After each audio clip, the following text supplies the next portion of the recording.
What was my doodling? Oh. Hey, you know what? We are back over the money fence. Do you know what I dreaded doing this originally because I failed maths at school. But you know what? I have to be honest. I sat with my notes last night and I was looking at Roger Montgomery on his Instagram posts, and I'm reading his article in the Australian. And even my boyfriend at the moment is so proud of me. He's like, wow. You really love this. And I do, because I'm beginning to understand it. Yeah. And that's the reason why we started this. Certainly. So many women we knew were just so left field when it came to their own, the sovereignty of their own financial status. So I'm excited. Okay, well, and you know what? You're not alone, because this is a really popular one over the money fence, and we are on YouTube. So subscribe and follow, because it's free, and you can actually watch us all. But welcome everybody, and also welcome Roger Montgomery to over Great to be with you again. And Roger is our favourite investment expert. He's the founder and chairman of Montgomery Investment Management, a professional investor of over 30 years and one of Australia's most trusted voices on finance and markets. And on that note, we do have to say, Nicola, we're going to talk about the feedback. It's been extraordinary. I know, constantly.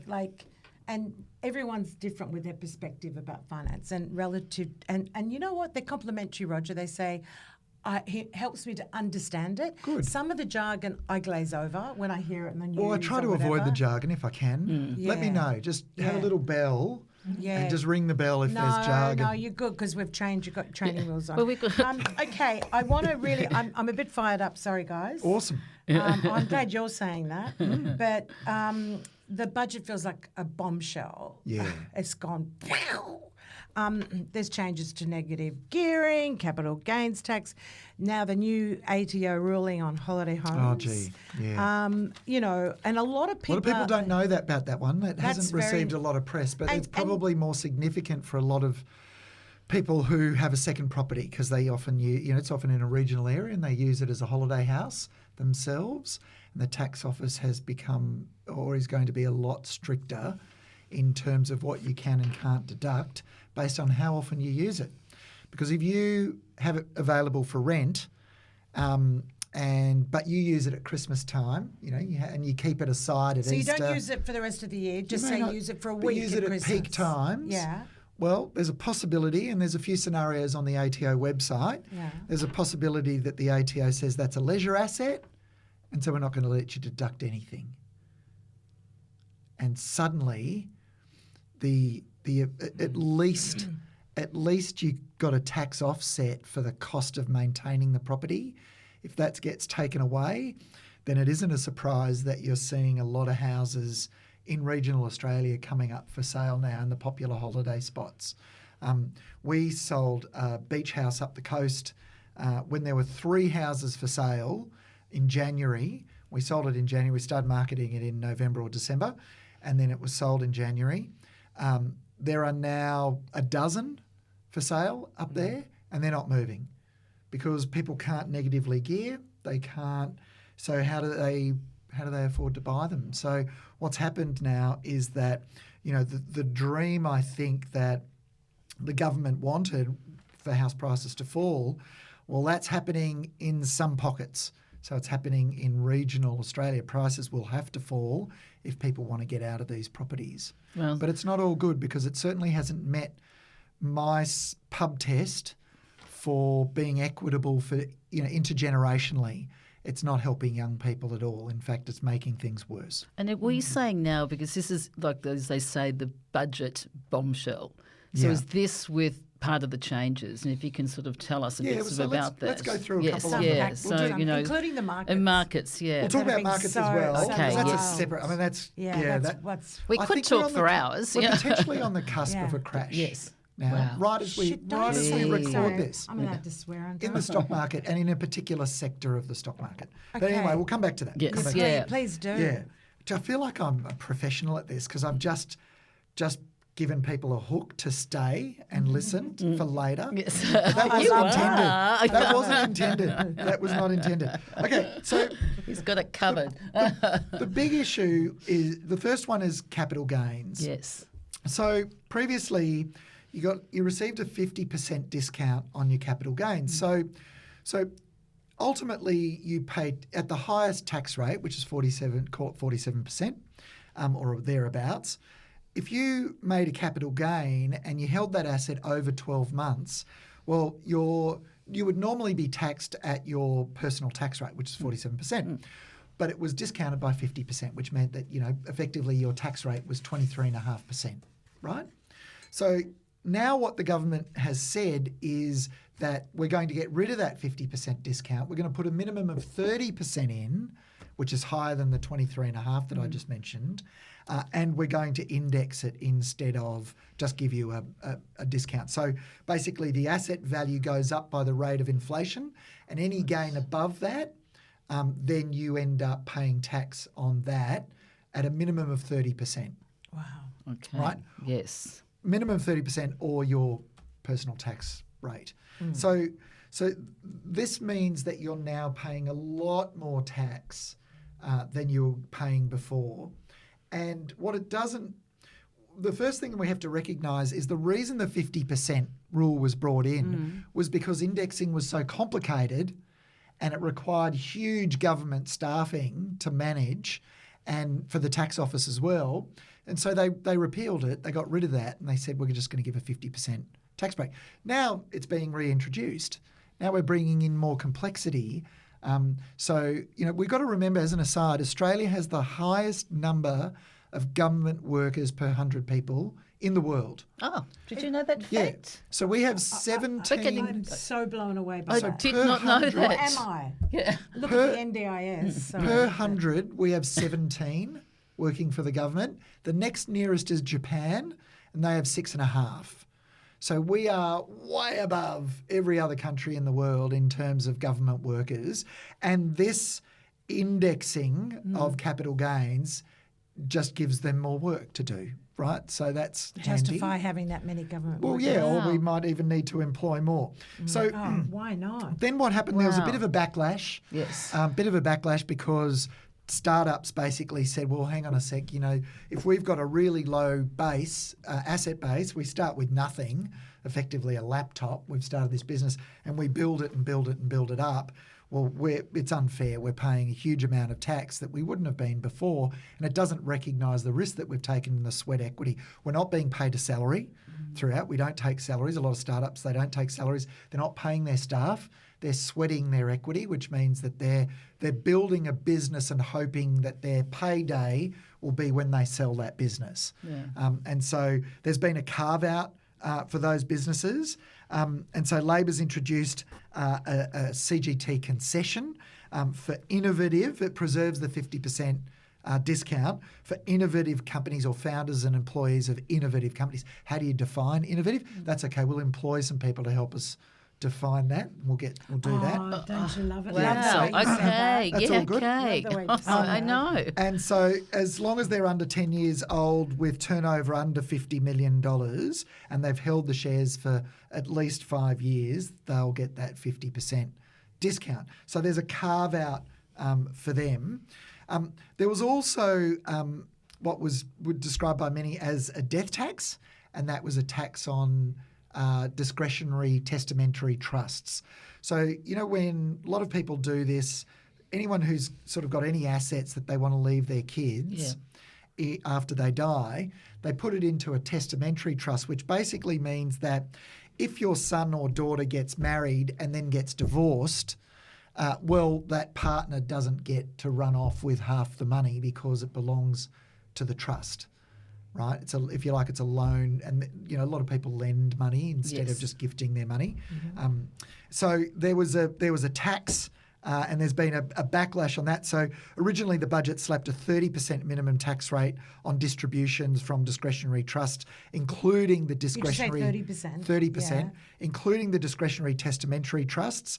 So what they've done is they've backed down, they've exempted the testamentary trust, but they're still going So to is that tax. part of their backflip? Yeah. So they're still going to but tax. Still going to be taxed. You're still going to be taxed die. 30%. You're still going to be taxed 30% on distributions from your discretionary trust. Is that new? A new law? That's That's in the budget. So when you're in the ground, no. It's under nothing grass, to do with testament when you trusts. die. No. So testamentary trusts are for when you die. Yeah. But discretionary trusts, Yeah. so that's where people often protected assets. So let's say, for example, you're a fund manager and you might get sued.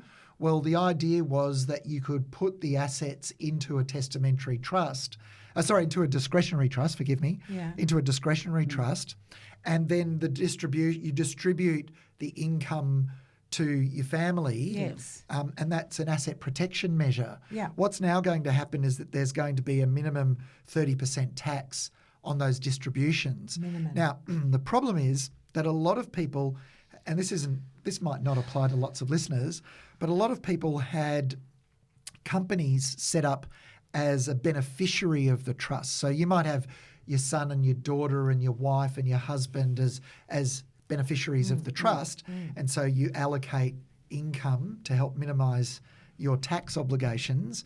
Then you also might have a corporate beneficiary, a company, and this has been in the press. They're called bucket companies, and they do a lot of the investing. Now, they were really tax efficient because what would happen is, let's say you received a dividend from your business and it was fully franked, so the tax had been paid on that, and let's say the tax rate was, I'm just rounding numbers here, but the tax rate was 30%. Well, if you made a distribution to the corporate beneficiary from the trust, there was no further tax to pay because the corporate beneficiary pays a 30% tax rate, but the tax has already been paid. So there's no additional tax to pay. So that corporate beneficiary could make investments, and it could buy property, and it could invest in shares, it could do all these things. It could invest in startups, it could help build businesses, and now they're going to be taxed. And the problem is that if you keep that corporate beneficiary, you're effectively being taxed at 60%. Right, because the tax has already been paid on the distribution from the franking, and then you're paying another 30% tax, and so now you're paying 60%. So what does this mean really for our listeners? I mean, who is affected by this? Well, is this everybody? Well, unfortunately, it's not talkback, so I don't know who's impacted by this.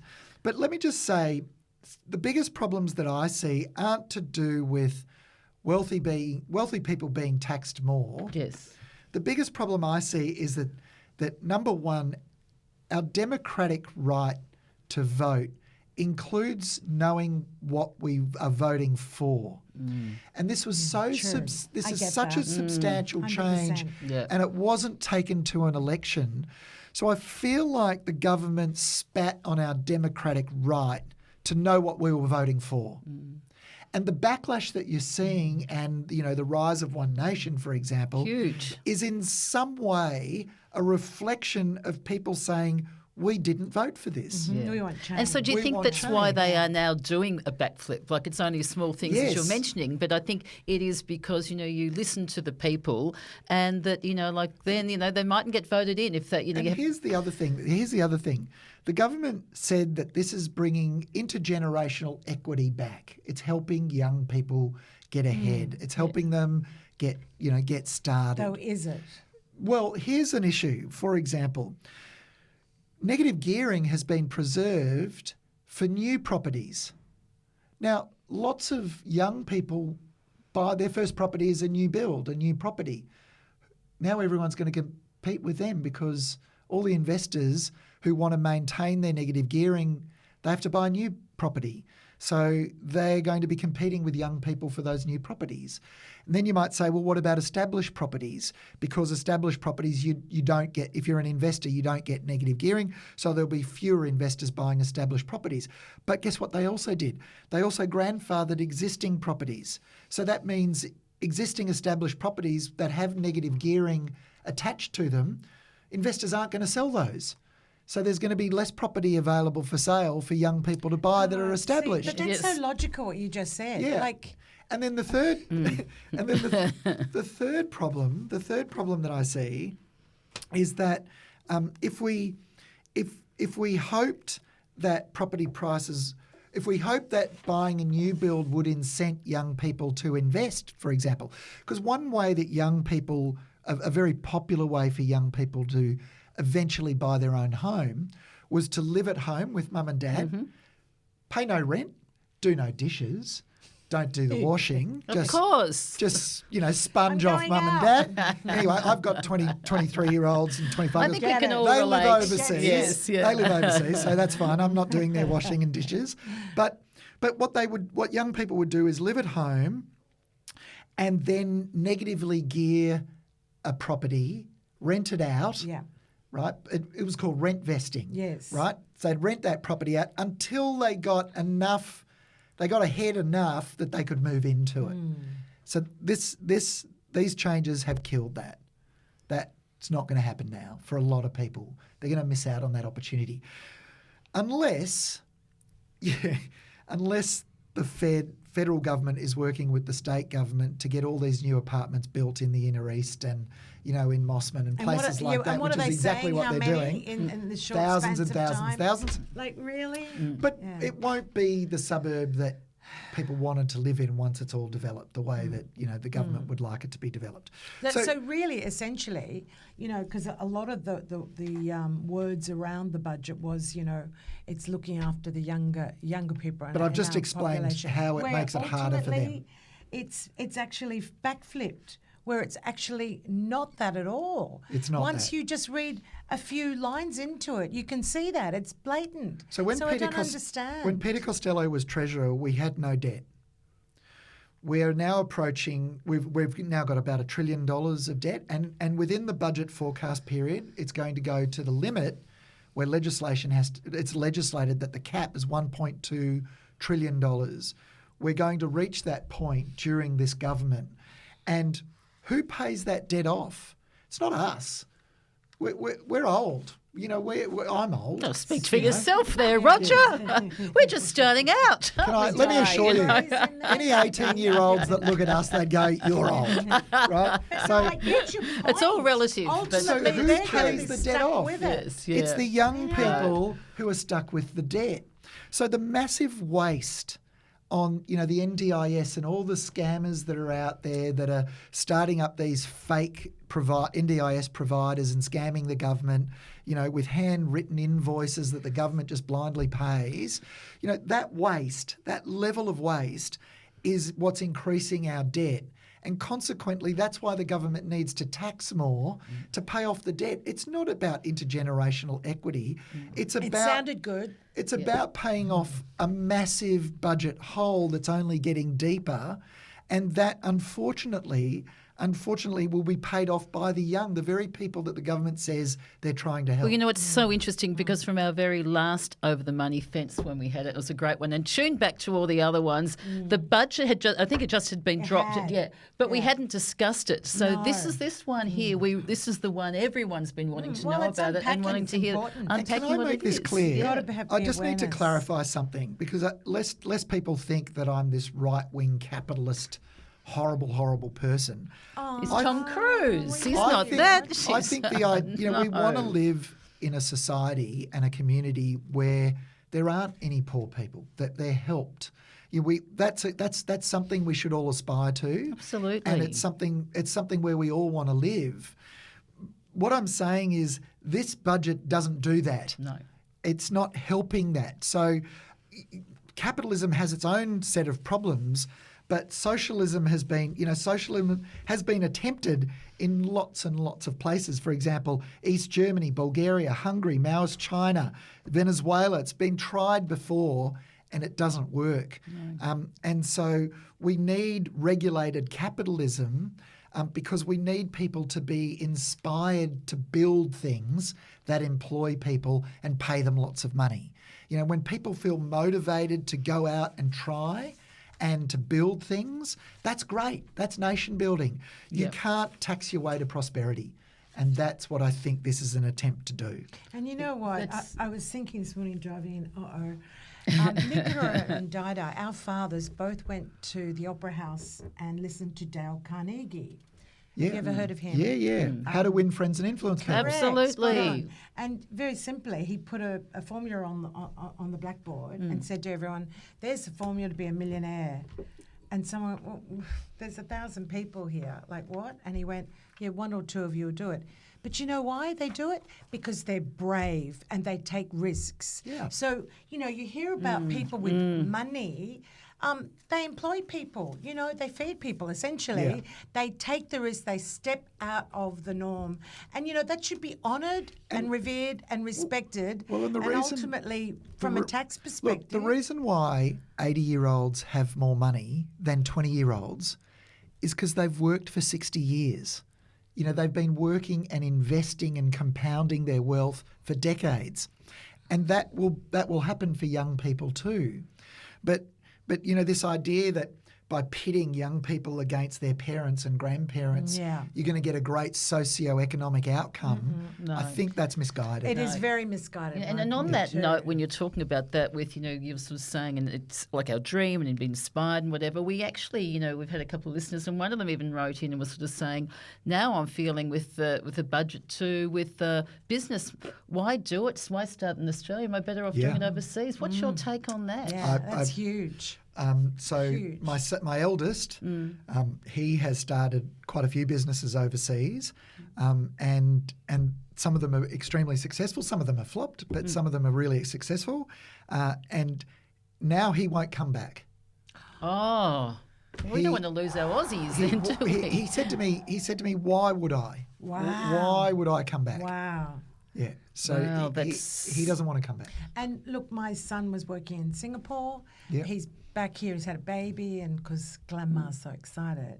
But, a 15% tax in Singapore. He's here, and he works till midnight every night. He works so hard.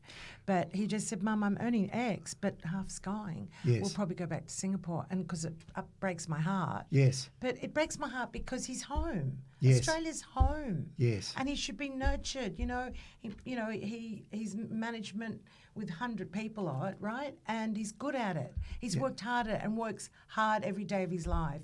And he has to leave the country so he can get ahead. Yeah. Because sometimes we have so wrong. That's true, though. But sometimes now we've got to work with what we've got, and there's different ways of of managing it. But so, what do you sort of like now suggest of with finances and whatever? What do you do? The third line of our national anthem. We've got to get some positivity. I know, it can't all be doom and gloom. We are unpacking the budget. I know. Though. Budgets aren't always. We are. The third line of the national anthem. What do you do with what we've got? Is we've golden soil with wealth for toil. He's a poet. That's such He a. knows I didn't write I that. like by the that. way. Right. That's our national anthem. I love that. So that's beautiful. Yeah. we seem to have forgotten that. The government seems to have forgotten that they don't want wealth for toil. It strikes me that I get that previous governments haven't got it right either, but this isn't right. And you have to remember that your vote, it's not satisfactory to say, oh, the other mob would be just as bad, so I'm not going to do anything about it. Your vote can be a protest as well. Your vote is about saying that's unacceptable.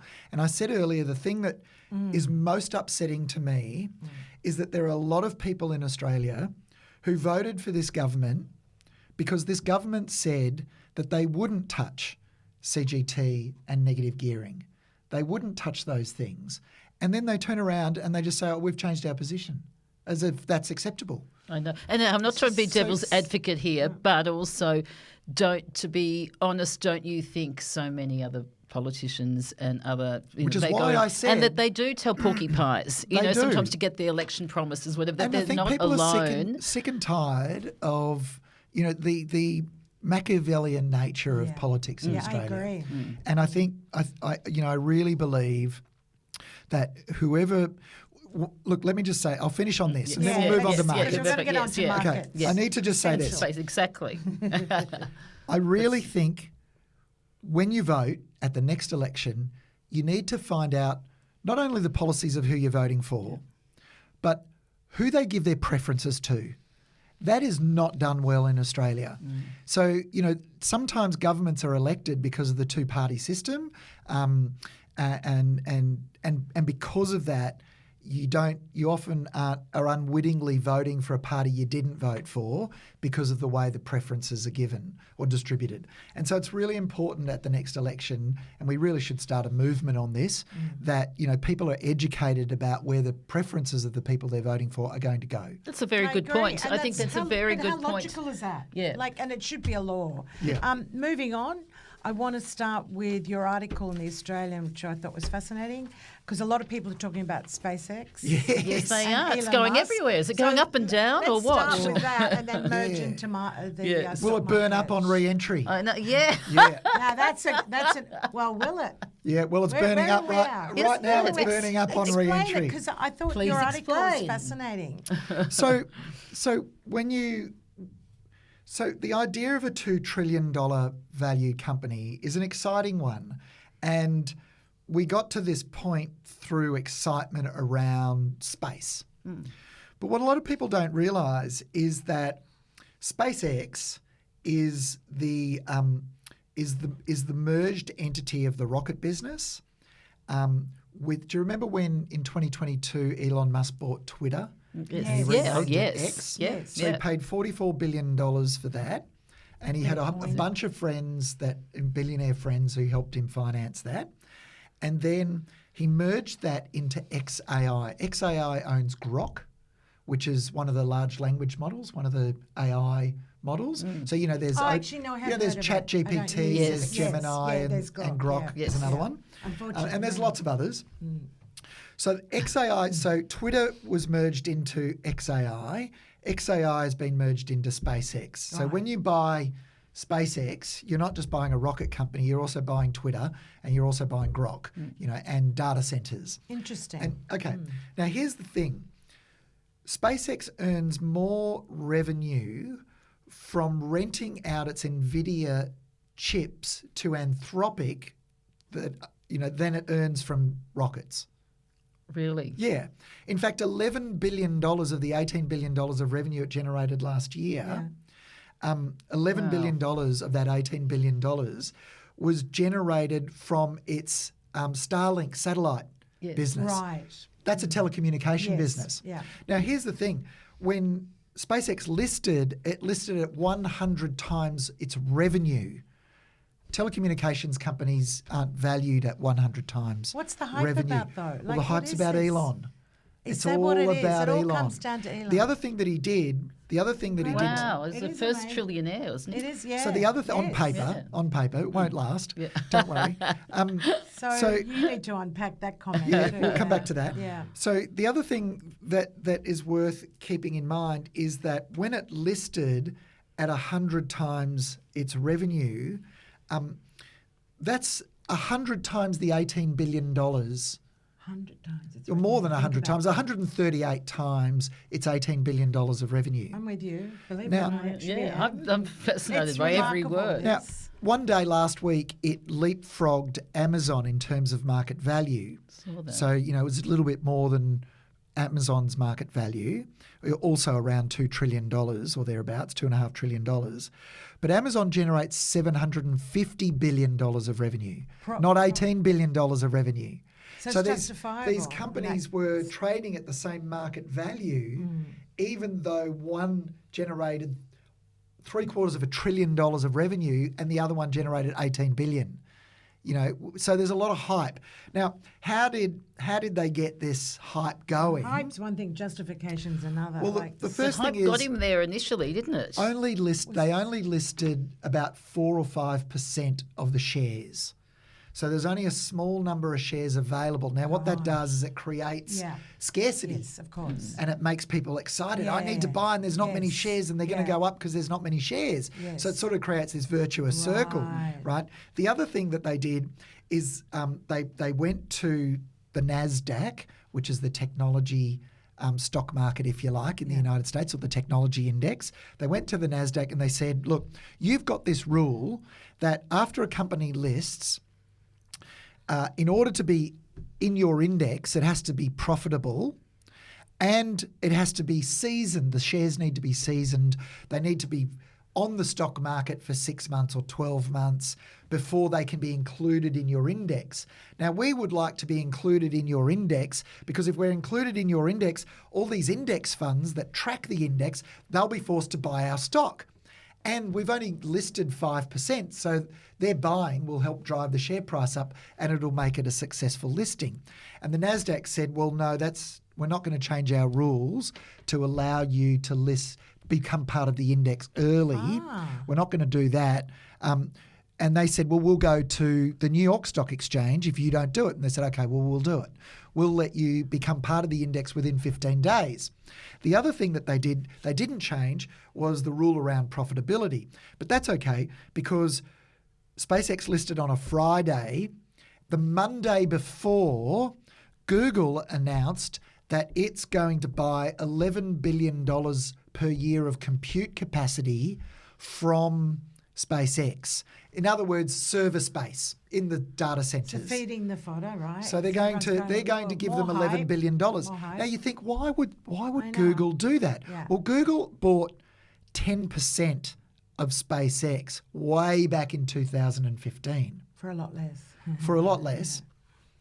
Now, that after dilution, share dilutions and the mergers, that 10% went down to about 5%.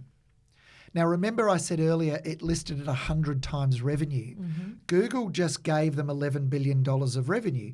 Multiply that by 100 and you get $1 trillion. So that deal just increased the value, inverted commas, of SpaceX by $1 trillion. And Google owns 5% of that, which is worth $50 billion. So they gave $11 billion to SpaceX for their value of their investment to go up by $50 billion. So it was a good deal for them. Then what it also did, that $11 billion immediately makes SpaceX profitable, which means they can be included in the index. Okay, so ultimately, how do you sum this up in very simple Smoke and mirrors. Okay. Smoke and mirrors. It's interesting because with that, we had a listener sort of saying with all this going on too, brilliant question really, and she asked with all this like the AI and the technology excitement, should investors be thinking differently about where they put their money, or do the same long-term investments still apply? I think the rules of investing still apply. Okay. We're at hype, max hype. Right. And if you go back, it's fascinating. If you go back through history, if you go back and look all the way back, it's not unusual to see particular types of companies list when there's maximum hype for those types of businesses, and then there's a crash afterwards. And so we saw that, for example, 6 months before the global financial crisis. We saw financial companies like Man Financial Group list just before there was a collapse in banking in the United States. So remember, you've got a knowledgeable seller who's listing these companies and less knowledgeable buyers that are buying shares in these companies. Oh, that's interesting. And so the knowledgeable seller knows when the ducks are quacking and when to feed the ducks. Right? We say that in our industry. I love this. Feed the ducks while they're quacking. And so when there's maximum hype about space and AI, that's the perfect time to list a space and AI company, which is what has happened. But I wonder whether or not you might find that the secondary and the third and the fourth buyer doesn't have the appetite to pay these high prices for SpaceX and companies of its ilk, simply because you've got to remember that this company has been private for a long time. It's been raising money. Its Series A was back in 2002, 24 years ago. So the big sovereign wealth funds, the big pension funds, all of these companies all had an opportunity to buy SpaceX at much lower prices than today when it was raising money. The investors who did buy in, they've made a lot of money. They've made hundreds and hundreds and hundreds of millions of dollars, if not hundreds of billions of dollars. They're going to be looking to exit at some stage. And the rules are that they'll be, on after the company announces its quarterly results, they'll be able to start selling stock. So I think we'll end up in a situation where we have people wanting to sell and less people wanting to buy, and that means the share price will come down. So in a nutshell, In a nutshell. In a nutshell. Because there's a couple of questions before we wind up I really want to ask. The share market. Yeah. Yeah. Where are we at? Okay, so we're in an interesting point in the market's cycle. And if I was going to, with a gun to my head and forced to make a bet, I would say we're in the late stages of the bull market. Oh, okay. Not the early stages. I think we're in the late stages. I think we're going to see, and I said this at the start of the year, we're going to see more volatility this year, and we've already seen that. We saw that in April. The market sold off quite aggressively and then bounced really sharply. There's volatility. So I think we'll see more of that. It's really important. It's really important that investors don't suffer or don't fall for the temptation of what we call FOMO, the fear of missing out. Right? Don't fall for FOMO. I actually get that. Yeah, I do get that. Be disciplined. We've talked about, for example, budgeting, in previous potties, where we talked about going through, your last quarter's bank statements and writing want and need next to everything and building up some assets for yourself. Well, the time to be investing is when nobody else wants to or nobody else thinks you should. That's when you want to be buying, when other people think, when other people are running for the exits. Now, we haven't reached that point yet, but I don't fear. I look forward to an opportunity where we can invest a lot of money at cheap prices. We might be waiting a little while for that, but in the meantime, you can invest in other things. We've talked about private credit. Let's get into that. Because as the listeners know, I've personally invested in private credit, and it's just so easy, But can you that still money in my account every month? Good it's start. so reassuring because I've really investigated private credit. Not only knowing you, and of course you've been such an amazing help to me, guiding me through my finances because you're so logical, Roger. But like private credit at the moment, why is that a standout? Like, for example, like me, who's so excited Okay, the about first thing I need to explain is that there's a lot of different types of private credit funds out there. Some are much riskier than others, just like different stocks on the stock market. Some are riskier than others. You've got BHP and then you've got a mining exploration company. They have different risk profiles. And it's the same with private credit funds. So it's important to understand that some are externally rated, some are internally rated, marking your own homework. I'm not sure that's such a great thing. You want an externally rated fund. Ideally, you'd like a fund that's investment grade or even AA rated if that's possible.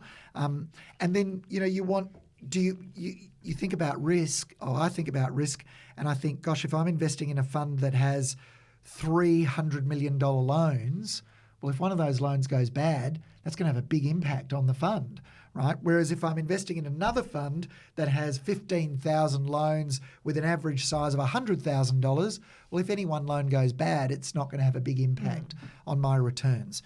So thinking about all of that, private credit makes a lot of sense right now because stocks are really expensive at the moment. Now, shares are a great place to invest. Volatile. And they're a great place to invest at the right price. You can buy a good company but pay too much for it, and then you're going to get a bad return. So the price you pay determines your return. The higher the price you pay, the lower your return. Right now, stocks are at a relatively high price. Now, some people would say, well, actually, no, that's not true, Roger. The PE ratio, the price to earnings ratio for stocks at the moment is lower than where it was during the tech boom of 1999-2000. That's true. But I also know that there's been lots of times where the stock market has crashed when PEs weren't high. It's just that there was hype in an individual sector. So at the moment, I think we've got the ingredients for more volatility in the stock market. What's the kind of return that you should expect from the stock market if you were to invest in it today? Well, it's probably mid-single digits.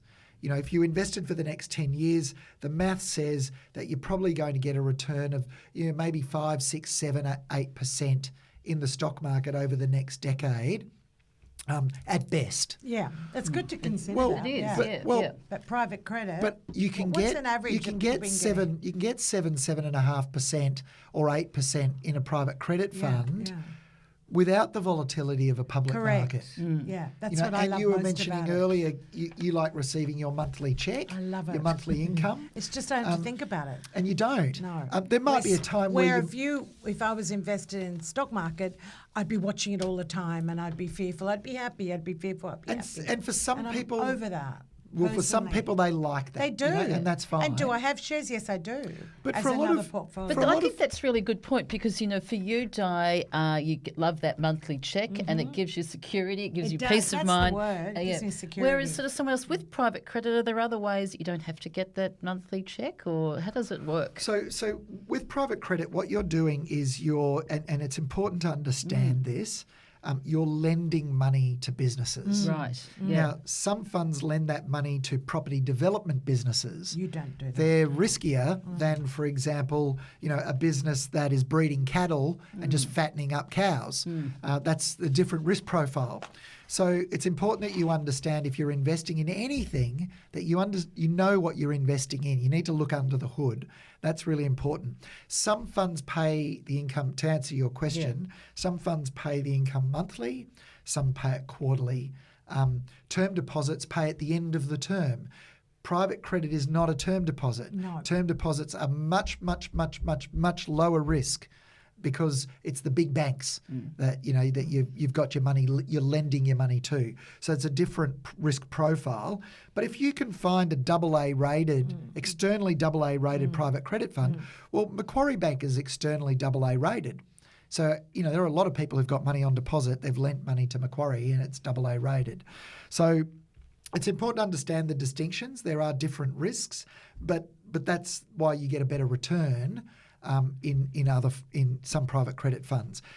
So it's important to understand how they behave, how they work, and what it is you're actually investing in. You are lending money. You are doing what the banks used to do. Some people say, well, that sounds really risky because if I'm lending to a business and they're not borrowing money from a bank, doesn't that mean they're riskier? It used to mean that, but after the global financial crisis, the rules were changed about how much capital banks need for certain types of lending. So they pulled back from that small and medium enterprise type lending because it wasn't efficient for the banks. They needed too many people and they needed too much capital. And so they weren't getting a high return on their money doing that. And so they've pulled out of it. And that gap has been now filled by non-bank lenders, which are the businesses that private credit funds are investing with. Look, all I know is I love how I was another happy customer. But mine's AA rated, and that was essential that I checked that because I think We'll talk about you're saying put your money where your mouth is, this is, and it's great to hear people this. People can call us at the office if they want to talk about it and see and see whether or not it's right for them. They're really easy to talk to, because I was lost in a maze and a haze. Because I was also going through a divorce and emotional and everything. Everything got grounded for me, and I saw the light finally, where I didn't know the forest from the trees. And that's one thing I'll give Montinvest. It was just an easy process. Well, look, you can't regulate. You can't regulate everything. I was a bit annoyed for that one. I was trying to get the because we were invitation to talking that about one. private matters. You saw me. You saw I was lost, and you actually said it to me. It makes me that's beautiful. You had some structural issues. I did, and that needed to be considered. Yes. With your former partner. Yes. Because it would impact him as well, and by thinking those things through, you were able to see more clearly. It's a serological approach for both of us. Anyway. Look, I'm pleased that I was able to help. Unbelievable. But more importantly, people have advisors, and where they have an advisor, they can go and ask their advisor about what they think. But it's really important to question an advisor who says, "Nah, too risky, don't look at it." That was my question. Ruling out an entire asset class just means they haven't done the homework. So that's not an appropriate answer either. So it really is, it's important that you drive your advisor to look deeply into the different funds that are available. Right. And look, and we've talked about this, lots of women who, they've lost their husbands because their husbands have passed away or their husbands have, they're divorced and they're separated. it was often the husbands who looked after the money side of things. True. The idea that at 40, 50, or 50, 60, 70 years of age, you're going to start learning about the stock market, that's It's huge. a big impost on somebody's life. It sure is. When they want to spend time with their grandkids or they want to spend time with their adult kids, that's asking them to do a lot. And so I think there are private credit funds that can fill the gap, provide regular income, be relatively, you've got to understand the risks, of course, be relatively safe relative to the others, and not have that exposure to public markets that can be very volatile. And, I think it's a real gift and a gift for many of our listeners that hadn't even heard of private credit as an option. And we were sort of in Australia, we're kind of a bit behind the times really because it's quite common, isn't it, in Europe and other places as well. So it's like we're kind of catching up on things. Lending money, Yes. lending money has been a business for thousands of years. Yes. It's not new. And for ultra high net worth investors and family offices in Europe and the United States, this is quite something they've been doing for a very, very long time. And it's becoming increasingly popular in Australia. And that's why, quite rightly, ASIC, the Australian Securities Investment Commission, is looking at this with making sure that the right regulations are in place, the right disclosure regime is in place, and that's entirely appropriate because if people are investing their money, they need to know what they're investing in. Okay, Roger, let's bring it home. Sure. For the listeners right now, give me one takeaway for our listeners right now. Okay, so I would say a good investment requires you to invest in a good business, but at the right price. Yep. Okay, so you can buy a good business but pay too much for it and you'll end up with a bad investment. So it's really important that you have both things in place. The right business, SpaceX might be the right business, but is it the right price? And I would say absolutely not, in my opinion. And so you need the right price. And you also need the right quality. You want quality and price. And you guys know that with handbags and jewellery. Absolutely. It's got to be the right price what and it's got to be the right... say in everything. I'm not quality being patronising. Over quantity, I'm not being patronising. It's better to have a very high quality diamond that's smaller than, a cheap rubbish diamond that's bigger. Well, some people like the boom boom, The some boom people boom. like the boom boom, they like the big diamonds. It's a bit of the boom boom, yes. Well, we've got Sam here, the producer. No, we like this. No, please come in. So this is our quick takeaway. No, we love it. Yeah. Not for you. How about we talk about that at the next potty? Diamonds are that's another half an hour. So let's actually our next over the money fence. Simpler. Roger's coming in with diamonds, but I also want to say too that I think really a lot of the theme for today too is really the quality income, lower volatility. So it's the long-term thinking. Yes, and that's what you've said from the start, which has made us all and our listeners feel calm, even with this budget, which is sort of kind of scary when you're hearing things like that. But it's sort of sometimes that long-term thinking. Yeah. Well, Rog, quality and always, price. You've made the complex feel manageable. Like that's the beauty in over the money fence. And honestly, if this episode's helped you feel clearer or more confident, please share it with a friend who needs a bit of calm in a noisy world. I love that. And that's what we're here for. So it sure is. And let us also say too, tune back to some of our other episodes because they're really good. If you haven't listened to them, listen to them again. Well, we're trying to build on each one, it helps to go back and have a look at the previous episodes. Like the three bucket strategy one. That's your favourite. I love that one. But the sandwich generation. I mean, so many of us are that's in us, that. right? It really is. And the one that went nuts also was the golden Bitcoin. Yes. Oh, yes. We want to talk about that again. Another one that was just really good. Yeah, very easy to go back and so find you can find out more about private credit and whether it's right for your portfolio. So visit montinvest.com or rogermontgomery.com or call Roger's team directly. We'll have all this in our show notes. But good to say it at 02 804 65000. Thanks for joining us, guys. Yeah. over the money fence. Over the funny We fence. always love having you, Roger. It's great to be with really you do. again. And Thank you. send in our the DMs, the messages. Yeah, we 'cause love we've the had so messages. many of that. So Any questions? stay curious, stay calm, taking control of your financial future. Number one. And Roger, thank you so much. Yeah. You It's know, a pleasure. this has just been a boom one, really. It's seriously a budget boom. I can't wait for the next one. Yeah. Thanks, See you then. Raj. Ciao, ciao.